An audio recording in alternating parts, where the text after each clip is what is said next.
तो स्वागत है आपका हमारी पिछले चल रही श्रृंखला हिंदी साहित्य का इतिहास में, जिसके लेखक हैं आचार्य रामचंद्र शुक्ल। मित्रों, इस श्रृंखला में हमने पिछली वीडियो में जाना जायसी और जायसी के द्वारा रचित ग्रंथ पद्मावत के बारे में। मित्रों, हम आपको बता दें कि आप पढ़ रहे हैं हिंदी साहित्य का इतिहास, जो कि रचित है रामचंद्र शुक्ल द्वारा। इसमें चल रहा है भक्तिकाल। भक्तिकाल में प्रकरण 3 निर्गुण धारा और प्रेम मार्गी में भी सूफी काव्य धारा। सूफी काव्य में हमने कई कवि पढ़े हैं, मंजन, कुतुबन, जायसी। अब हम पढ़ेंगे इसमें मुख्य कवियों के रूप में जान रहे हैं हम, तो उसमें नाम है उस्मान का। जी हाँ, उस्मान। देखिए क्या लिखा है उस्मान के बारे में। ये जहांगीर के समय के वर्तमान थे और गाजीपुर में रहने वाले थे। इनके पिता का नाम शेख हुसैन था। ये 5 भाई थे और 4 भाइयों के नाम थे शेख अजीज, शेख मानुल्लाह, शेख फैजुल्लाह, शेख हसन। उन्होंने अपना उपनाम मान लिखा है। ये साहब यानी इनका उपनाम क्या था? मान था, जो खुद ही बोलते थे। देखिए आगे क्या है। निजामुद्दीन की शिष्य परंपरा में हाजी बाबा के शिष्य थे, यानी इनके गुरु का नाम हाजी बाबा माना जाता है। उस्मान ने सन 1022 ईस्वी अर्थात 1613 ईस्वी में चित्रावली नाम की पुस्तक लिखी। पुस्तक के आरंभ में कवि ने स्तुति के उपरांत पैगंबर और 4 खलीफा की बादशाह यानी जहांगीर की तथा शाह निजामुद्दीन और हाजी बाबा की प्रशंसा लिखी है। उसके आगे गाजीपुर नगर का वर्णन करके कवि ने अपना परिचय देते हुए लिखा है कि यानी कि उन्होंने महाकाव्य की जो परंपरा है उसका पालन किया है। ये समझ लीजिए आप, महाकाव्य की परंपरा में भी ऐसा ही होता है। पहले तो अपना रेफरेंस देते हैं, फिर अपनी रचना का रेफरेंस देते हैं। देखिए आगे क्या लिखा है उन्होंने अपना परिचय देते हुए। आदि हूता विधि माथे लिखा, अक्षर 4 पढ़े हम सीखा। देखत जगत चला सब जाई, एक बचपन पे अमर रहाई। बचपन समान सुधा जग नाही, जी पाए कभी अमर रहाई। मोहू साऊ उठा पुनिय, मोहू अमर यह अमर मित्र किए।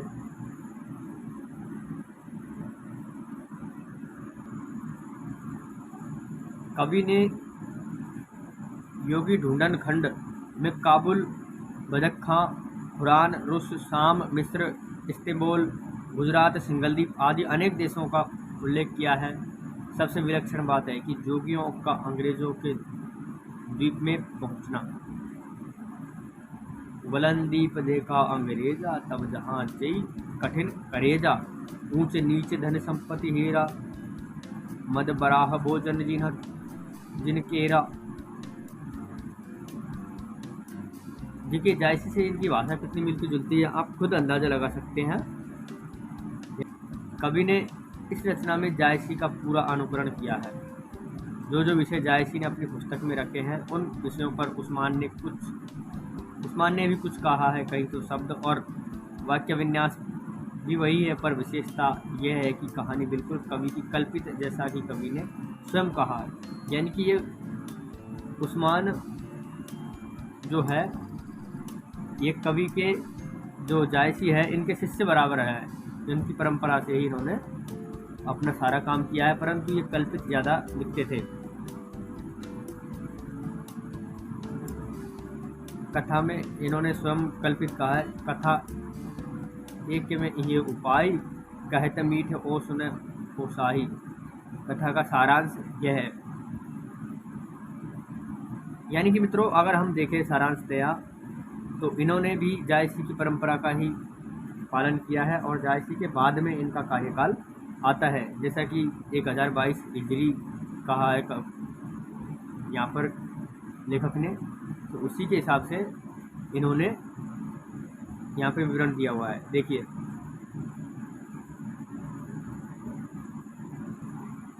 कथा क्या है। नेपाल के राजा धरिंद्र पवार के पुत्र के लिए कठिन व्रत पालन करके शिव पार्वती के प्रसाद से सुजान नामक एक पुत्र प्राप्त किया।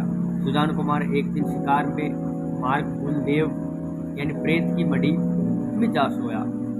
देव ने आकर उसकी रक्षा स्वीकार की। एक दिन वह देव अपने एक साथी के साथ रूपनगर की राजकुमारी चित्रावली की वर्षगांठ का उत्सव देखने के लिए गया और अपने साथ सुजान कुमार को भी लेता गया। और कोई उपयुक्त स्थान न देख देवों ने राजकुमार को राजकुमारी की चित्रसारी में ले जाकर रखा और आप उत्सव देखने लगे। कुमार राजकुमारी का चित्र ढका देखकर उस पर आसक्त हो गया और अपना भी एक चित्र बनाकर उसी के बगल में डालकर छोड़ा। देव लोग उसे उठाकर फिर उसी मड़ी में रखाए। जागने पर कुमार को चित्रावली घटना स्वप्न की सी मालूम हुई, पर हाथ में रंग लगा तो उसने मन में घटना सत्य होने का निश्चय हुआ। वह चित्रावली के प्रेम में विकल हो गया। इसी बीच में उसके पिता के आदमी आकर उसको राजधानी ले गए, पर वहाँ अत्यंत खिन्न और व्याकुल रहता। अंत में अपने सहपाठी सुबुद्धि नामक एक ब्राह्मण के साथ वह फिर उसी मड़ी में गया और वहाँ बड़ा भारी अन्न सत्र खोल दिया। राजकुमारी चित्रावली भी उसका चित्र देखकर प्रेम में विह्वल हुई और उसके अपने नपुंसक भृतों को जोगियों के वेश में राजकुमार का पता लगाने के लिए भेजा। इधर कुटीचर ने कुमारी की माँ हीरा से चुगली की और कुमार का यह चित्र धो डाला गया। राजकुमारी ने जब यह सुना तब उसने कुटीचर का सिर मुंडाकर उसे निकाल दिया। कुमारी के भेजे हुए जोगियों में से एक सुजान कुमार उस अन्न सत्र तक पहुंचा और राजकुमार को अपने साथ रूपनगर ले आया। वहां एक शिव मंदिर में उसका कुमारी के साथ साक्षात्कार हुआ, पर ठीक इसी अवसर पर कुटीचर ने राजकुमार को अंधा कर दिया और एक गुफा में डाल दिया, जहां उसे एक अजगर निगल गया। पर उसके विरह की ज्वाला से घबराकर उसने उसे चटन उगल दिया। वहीं पर एक वनमानुष उसे एक अंजन दिया और जिससे उसकी दृष्टि फिर ज्यों की त्यों हो गई। वह जंगल में घूम रहा था कि उसे एक हाथी ने पकड़ा। उस पर हाथी को एक पक्षीराज ले उड़ा और उसने घबराकर कुमार को समुद्र तट पर फेंक दिया। वहाँ से घूमता फिरता कुमार सारगढ़ नामक नगर में पहुंचा और राजकुमारी कमलावती की फुलवारी में विश्राम करने लगा। राजकुमारी जब सखियों के साथ वहां आई तब उसे देखकर मोहित हो गई। उसने अपने यहाँ भोजन के बहाने बुलवाया। भोजन में अपना हार राजकुमारी ने चोरी के अपराध में उसे कैद कर लिया। इस बीच में सोहिल नाम का एक राजा कमलावती के रूप को प्रशंसा सुनकर उसे प्राप्त करने के लिए चढ़ आया। सुजान कुमार ने उसे मार भगाया। अंत में सुजान कुमार ने कमलावती से चित्रावली के न मिलने तक समागम न करने की प्रतीक्षा करके विवाह कर लिया। कमलावती को लेकर कुमार गिरनार की यात्रा के लिए गया। इधर चित्रावली के भेजे एक जोगी दूत ने गिरनार में उसे पहचाना और चित्रावली को जाकर संवाद किया। चित्रावली का पत्र लेकर दूत फिर लौटा और सारगढ़ में धुई लगाकर बैठ गया। सुजान कुमार उस जोगी की सिद्धि सुन उसके पास आया और जानकर उसके साथ रूपनगर गया। इसी बीच वहां पर सारगढ़ के एक कथक ने चित्रावली के पिता की सभा में जाकर सोहिल राजा के युद्ध के गीत सुनाए, जिन्हें सुन राजा को चित्रावली के विवाह की चिंता हुई। राजा ने 4 चित्रकारों को भिन्न भिन्न देशों के राजकुमारों के चित्र लाने को भेजा। इधर चित्रावली का भेजा दूत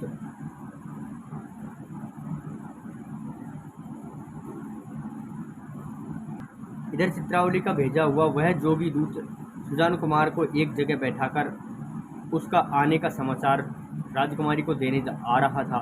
एक दासी ने वह समाचार द्वेषवश रानी से कह दिया और वह दूत मार्ग में ही कैद कर लिया गया। दूत के लौटने पर सुजान कुमार बहुत व्याकुल हुआ और चित्रावली का नाम लेकर पुकारने लगा। राजा ने मारने के लिए मतवाला हाथी छोड़ा, पर उसने उसे मार डाला। पर इस पर राजा उस पर चढ़ाई करने जा रहा था कि इतने में भेजे हुए चित्रकारों में से एक चित्रकार सारगढ़ के सोहिल के मारने वाले राजकुमार का चित्र लेकर आ पहुंचा। राजा ने जब देखा कि चित्रावली का प्रेमी वही सुजान कुमार है, तब उसने अपनी कन्या चित्रावली के साथ उसका विवाह कर दिया। कुछ दिनों में सारगढ़ की कमलावती ने विवाह से व्याकुल होकर सुजान कुमार के पास हंस मिश्र को दूत बनाकर भेजा, जिससे भ्रमर की अन्योक्ति द्वारा कुमार को कमलावती के प्रेम का स्मरण कराया।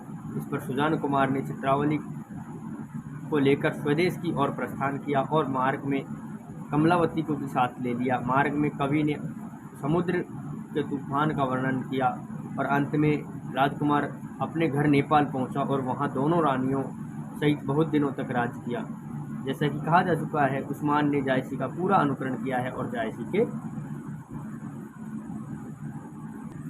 जायसी के पहले कवियों ने 5-5 चौपाइयाँ अर्धांगिनियों के पीछे एक दोहा रखा था, पर जायसी ने 7 चौपाइयों पर रखा है, यानी 7 चौपाइयों का क्रम रखा है और यही क्रम उस्मान ने भी रखा है।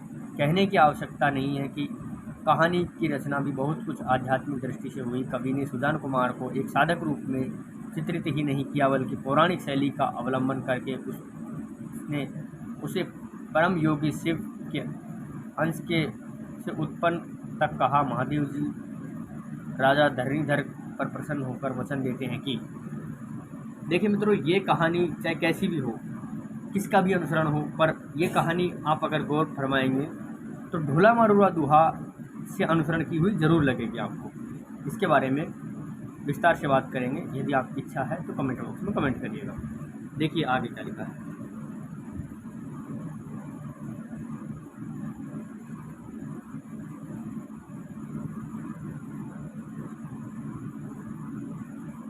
देखो देते हैं हो अपनो अंसा, देखो दे तो है अपनो अंसा, अब तोरे हो ये निष्बंसा। कमलावती और चित्रावली अविद्या और विद्या के रूप में कल्पित जान पड़ती है। सुजान का अर्थ ज्ञानवान है। साधन काल में अविद्या को बिना दूर रखे विद्या यानी सत्य ज्ञान की प्राप्ति नहीं हो सकती। इसी से सुजान ने चित्रावली के प्राप्त न होने पर कमलावती के साथ समागम न करने की प्रतिज्ञा की थी। जायसी की ही पद्धति पर नगर, सरोवर, यात्रा, दान, महिमा आदि का वर्णन चित्रावली में भी है।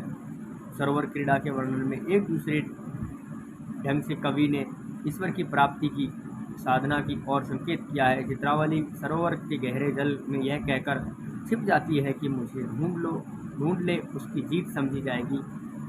सखियां ढूंढती है और यह कहकर छिप जाती है, और सखियां ढूंढती है और नहीं पाती है।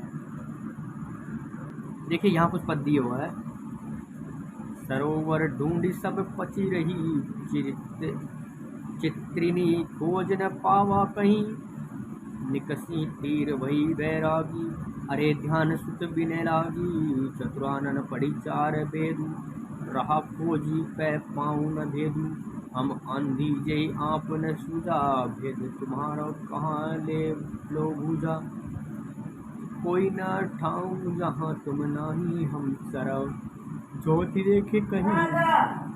भुज तुम्हारा सो जेऊ दिकराऊं पंथ, कहा होई जोगी भय और बहु पढ़े ग्रंथ। गिरह वर्णन के अंतर्गत षड्ऋतु वर्णन सरस और मनोहर है। ऋतु बसंत नो कन बन फूला, जह जह मोर कुसुम रंग भूला। आई कहो सो भमर हमारा, जय बिनु बसंत वसंत उजारा। रात बरन पुनि देखे न जाई, मानहु दवा देहु दिसलाई। रतिपति दुरुतु ऋतुपति बलि, अन्न देहि आई दलमली। तो मित्रों यहाँ तक था इनके बारे में। अब अगले कवि शेख नबी आएंगे, उनको बाद में पढ़ेंगे। लेकिन मित्रों इस परिचय में और इस ग्रंथ के परिचय में आपने सिर्फ एक ही बात नोट करी होगी कि सारी ज़्यादातर जो चीज़ें हैं वो एक प्रेम को लेकर के है। तो आप ये जान सकते हैं कि जो सूफी और संत कवि सूफी थे उनका मेन मोटो क्या था? प्रेम के माध्यम से जनता में सद्भावना को लाना और प्रेम को ही सर्वोपरि दिखाना। यही कुतुबन, मंझन और जायसी और उसके बाद में इन्होंने किया है। और ये कहानी आप माने या ना माने, लेकिन ये ढोला मारूरा दुहा से मिलती है। अगर आपको यकीन नहीं आ रहा है, एक बार ढोला मारूरा दुहा की कहानी आप पढ़िएगा। तो मित्रों, इसी के साथ में लेते हैं आपसे विदाई। मिलेंगे फिर किसी वीडियो के साथ में। नमस्कार, धन्यवाद।